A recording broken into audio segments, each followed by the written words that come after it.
I had a conversation with a good friend of mine. It was during the war years, and both of us found ourselves back at home. We were frustrated, okay, because we saw the American Idol society and people more concerned about the Kardashians than they were about what was going on overseas. And we who are the Kardashians? Yeah, I don't know.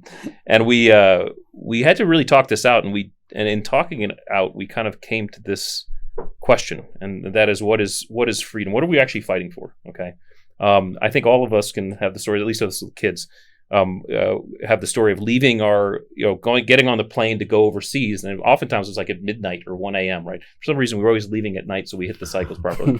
So I know I would always, before leaving, and my kids were small, I'd go into their rooms and just watch them sleeping, and all of us do that, to this day. Probably not my teenagers anymore; they think that was weird, but. But you watch your kids sleep, and I remember, every time I watched my kids sleep, I would wonder what they were dreaming. Right. And I would hope that they were dreaming about sugar plums and fairies or whatever it is. Okay. Cool stuff, and so we kind of came to the conclusion that one of the things we were fighting for was the bliss of ignorance, because that's what America in some versions is. Right. Well, I didn't want my kids to see what I saw. I didn't want them to live what I lived. I was doing it so they didn't have to. Now that comes with a caveat, right? Because you have to introduce people and your kids to evil. And I say evil in a very conditional way. Okay, evil, the construct of evil is a human construct. We define, it's a human perception. It's a human definition. Because the ISIS guys don't think they're evil. They think we're evil, right?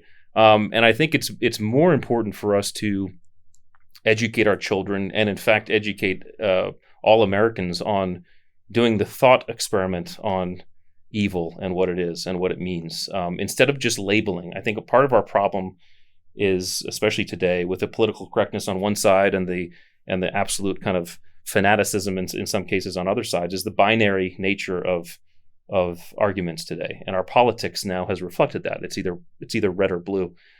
And it's just so much more nuanced. The stuff all of us can understand, because we know this kind of in our heart. I mean, we would go into targets and shoot a bad guy in 1 second, and the other moment be taking care of kids and women and children in a fatherly way, right? We were switching. We were flipping this switch within seconds on a target.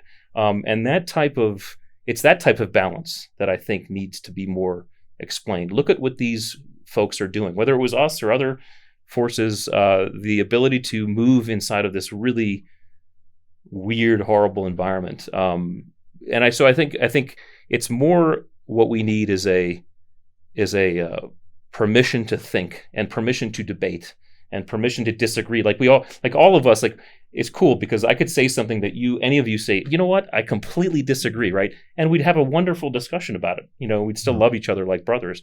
That's what we need more of, and I think that's what we have to promote more of, and it would allow for a lot more, flexibility in our ability to do our jobs.